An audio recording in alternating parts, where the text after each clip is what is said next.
પ્રકરણ 10 સંસારના સુખ દુઃખોનો કારણ છે. તારીખ 14/8/1981. સંયોગથી ઉત્પન્ન થનારા સુખ લેનાર વ્યક્તિ પોતાને અને સંસારને બેઉને નુકસાન કરે છે. જેટલા પણ સંયોગથી ઉત્પન્ન થનારા સુખ છે તે બધા દુઃખોના કારણ છે. સંપર્કના કારણે થનારા જે ભોગ છે તે દુઃખોને જન્મ આપનારા છે.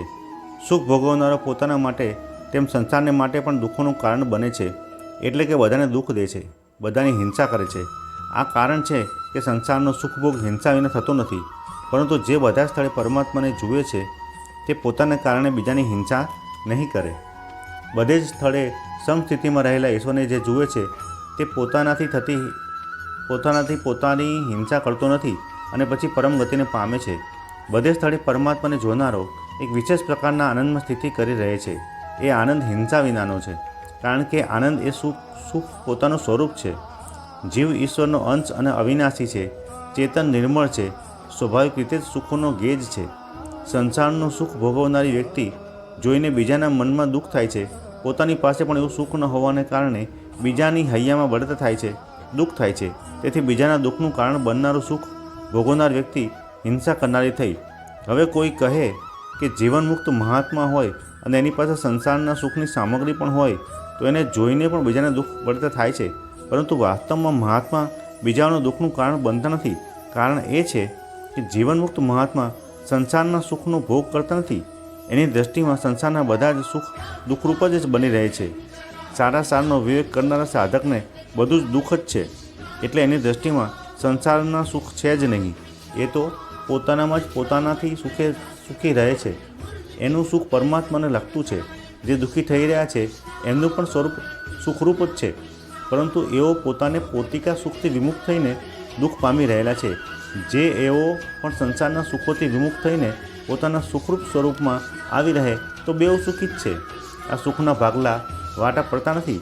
કોઈ મહાપુરુષ પાસે સંસારના સુખ અને દુઃખ આવી પણ જાય છે તો તેઓ એને સુખ કે દુઃખ દઈ શકતા નથી. એ તો સમુદ્રની જેમ શાંત અને પૂર્ણ છે.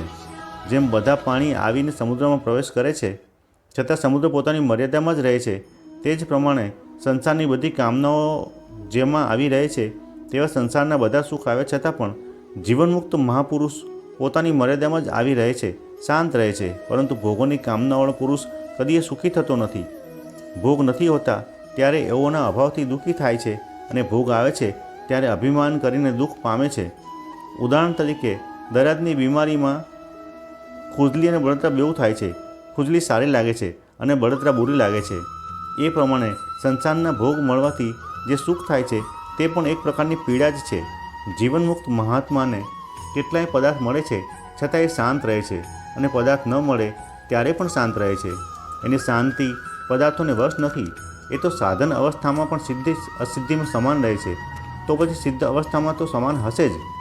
સંસારના પદાર્થોની પાસે હોવાથી જેને અભિમાન થાય છે તે હિંસા કરે છે. આ જ રીતે જેને ગુણોનું અભિમાન છે તે પણ હિંસા કરે છે.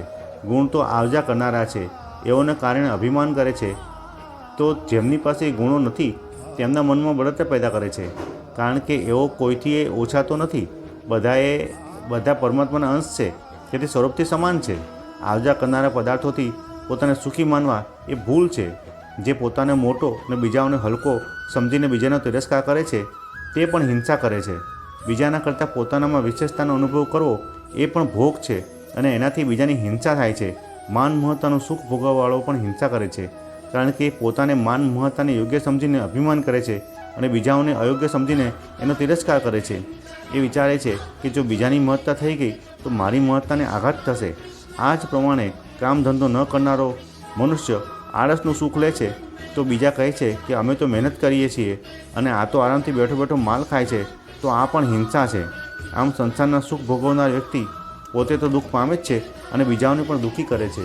બધા જ ભોગો દુઃખનું કારણ છે. સંસારના સુખ પહેલાં પણ નહોતા અને પછી પણ રહેવાના નથી. પોતે અવિનાશી હોવા છતાં પણ આવા નાશવંત સુખોને વશ થવું એ પણ પોતાની હત્યા કરવી જ છે. સુખની ભોગી વ્યક્તિ કદી પાપો અને દુઃખમાંથી બચી શકતી જ નથી. તેથી જ તે પોતે પોતાનું કલ્યાણ ચાહે છે. તેને માટે જરૂરી છે કે કોઈ પણ વસ્તુ, પરિસ્થિતિ, વ્યક્તિ વગેરેને કારણે પ્રસન્નતા કે સુખનો અનુભવ ન કરે. એઓનાથી પ્રસન્ન થનાર વ્યક્તિ મુક્ત થતી નથી. કર્મયોગમાં આ જ ખાસ વાત છે. કર્મયોગી બધા જ કર્મના કામ કરે છે, પરંતુ સંયોગથી થનારા સુખને ભોગ કરતો નથી. કોઈ પણ વાતથી એ પ્રસન્નતા ખરીદતો નથી. ત્યાગથી જ સુખ થાય છે. જે પુરુષ વિરક્ત ત્યાગી છે તેને જોઈને બીજાઓને સુખ થાય છે. આથી જે સંયોગથી થનારા સુખોનો ભોગી નથી તેઓ ત્યાગી પુરુષ બીજાઓને સુખ પહોંચાડે છે અને સંસાર પર ભારે મોટો ઉપકાર કરે છે. તેટલો ઉપકાર બીજું કોઈ કરી શકતું નથી. અને જોવાથી એની સાથી વાતો સાંભળવાથી પણ બીજાને સુખ મળે છે. આવો મહાપુરુષ જો એકાંતમાં બેઠો હોય તો પણ સંસારના દુઃખોનો નાશ કરે છે. એની ભાવના સંસારને સુખ પહોંચાડવાની હોય છે. બધાએ સુખ્યા થાઓ, રોગીન બધા બનો, જુઓ કલ્યાણ સઘળા, દુઃખીઓ કોઈ ના રહો. પોતાના તરફ વેર રાખવાવાળાઓને પણ એ સુખ પહોંચાડે છે. જેને હૃદયમાં અભિમાન અને સ્વાર્થ નથી, જેની ભાવના બીજાને સુખ પહોંચાડવાની છે, તેને ભગવાનની એ શક્તિની સાથે એકતા થાય છે કે જે સમગ્ર સંસારને પવિત્ર કરી રહી છે.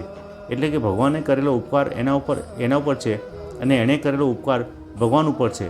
એટલે જ જે સુખની ઈચ્છા અને સુખનો ભોગ કરે છે તે પોતાને અને સંસારને નુકસાન કરે છે, અને જે સંસારના સુખનો ત્યાગી અને ભગવાનનો અનુરાગી છે તે સમગ્ર સંસાર ઉપર ઉપકાર કરી રહ્યો છે.